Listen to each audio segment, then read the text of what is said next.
Isang panawagan para sa Vishnu Society, isang bagong landas tungo sa paglaya, pagkakaisa, at pag-unlad sa napakatagal na panahon.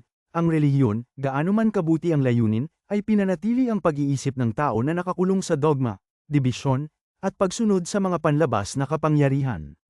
Sa buong mundo, ang pananampalataya ay madalas na humantong sa alitan, pagbubukod, hindi pagkakapantay-pantay, at pang-aapi.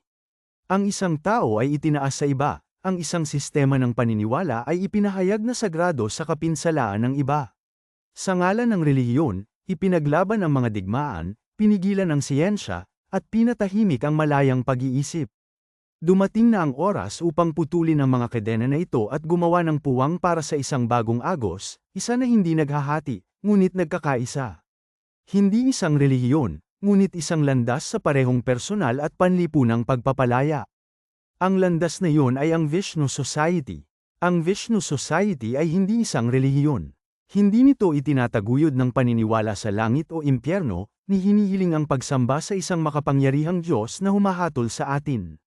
Sa halip, ito ay isang kilusan ng kamalayan na nakaugat sa mga pangunahing halaga ng sibilisasyon ng tao, pagkakaisa, paggalang, pagsasakatuparan sa sarili, at universal na pagkakaisa. Inaanyayahan ng Vishnu Society ang mga individual na kilalanin ang kanilang sarili, hindi sa pamamagitan ng mga utos o ritual, ngunit sa pamamagitan ng dalisay na pagmumuni-muni, kaalaman, at pag-abandona sa takot at kaakuhan. Bakit kailangan ng diskarteng ito? Sa loob ng maraming siglo, itinuro ng relihiyon sa sangkatauhan na tayo ay maliit, makasalanan, at umaasa sa banal na awa. Sa kaibahan, ang Vishnu Society ay nagtuturo na ang mga tao ay makapangyarihang mga nilalang, ipinanganak na may kapasidad para sa pag-ibig, responsibilidad, at personal na paglago. Ang pilosopiya ng lipunan ay nagpapatunay na walang sinuman ang nakahihigit sa iba, hindi sa lahi, pinagmulan, kasarian, katayuan sa lipunan, o paniniwala. Kung saan madalas na itinataguyod ng relihiyon ang hierarchy, ang pananaw ng Vishnu ay binubuwag ang mga sistema ng ito sa pamamagitan ng kapangyarihan ng pagkakapantay-pantay. Paglaya sa pamamagitan ng kaalaman sa sarili. Ang tunay na pagpapalaya ay nagsisimula sa pamamagitan ng pagpapakawala sa isipan ng mga panlabas na awtoridad.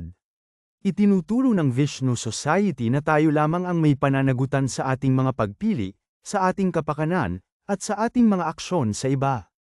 Sa halip na lumuhad sa harap ng isang di nakikitang kapangyarihan, tinawag tayong tumayo, tuwid, na nakataas ang ulo, bilang mga malayang individual na nakatuon sa katotohanan, katarungan, at kapayapaan sa loob.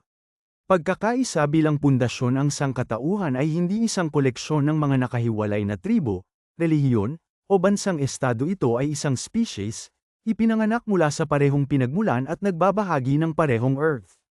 Ang Vishnu Society ay walang ginagawang pagkakaiba, lahat ay malugod na tinatanggap, anuman ang background, kasaysayan ng relihiyon, o katayuan sa lipunan. Ang radikal na pagkakaisa na ito ang susi sa kapayapaan, hindi na nahahati sa kung ano ang ating pinaniniwalaan o kung sino tayo, ngunit konektado sa pamamagitan ng ating ibinahaging karanasan bilang tao.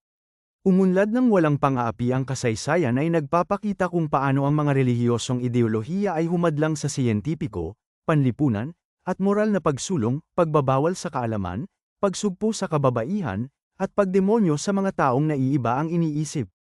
Ang Vishnu Society, sa kabilang banda, ay yamakap sa pagtatanong, pagbabago, at kritikal na pagninilay. Sa pananaw nito, ang pag-unlad ay hindi lamang teknolohikal o pang-ekonomiya, ngunit higit sa lahat panloob, isang pag-unlad ng kamalayan na humahantong sa pakikiramay, pagpapanatili, at mapayapang magkakasamang buhay. Isang mundong walang inggit, puot, o hindi pagkakapantay-pantay. Posible ba ang ganitong mundo? Oo, kung tayo ay may lakas ng loob na harapin ang ating sarili ng may katapatan. Itinuturo ng Vishnu Society na ang puot ay nagmumula sa takot, inggit mula sa kakulangan, at hindi pagkakapantay-pantay mula sa ilusyon na ang iba ay banta. Sa pamamagitan ng pagtingin sa mga ilusyong ito at pagpapalit sa kanila ng pagiging bukas, katarungan, at pagkakaugnay, maaari tayong bumuo ng isang lipunan kung saan ang mga tao ay hindi na natatakot sa isa't isa ngunit yakapin ang isa't isa. Isang mundo kung saan ang mga bata ay lamaking ligtas, ang mga matatanda ay pinarangalan para sa kanilang karunungan, at ang mga pagkakaiba ay hindi naghahati, ngunit nagpapayaman. Isang pangwakas na pakiusap, patungo sa isang bagong panahon na katayo tayo sa isang punto ng pagbabago sa kasaysayan ng sangkatauhan. Ang mga lumang sistema ay umuusad. Ang lupa ay dumadaing sa ilalim ng bigat ng kasakiman at kamangmangan. Ang tawag para sa isang bagong bagay ay mas malakas kaysa dati. Ang Vishnu Society ay hindi nag-aalok ng sagot mula sa langit, nag-aalok ito ng isang imbitasyon mula sa Earth, isang panawagan upang gisingin at simulan ang pagbuo ng isang mundo kung saan mahalaga ang lahat, at walang sino man ang kailangang magdusa sa ilalim ng dogma, dibisyon, o kawalan ng katarungan. Sama-sama nating tahakin ang landas na ito, hindi bilang mga tagasunod, ngunit bilang mga co-creator ng isang mas magandang kinabukasan. Para sa karagdagang impormasyon, tumawag sa miles_gabion12@yahoo.com o tumawag sa mobile 097503566719.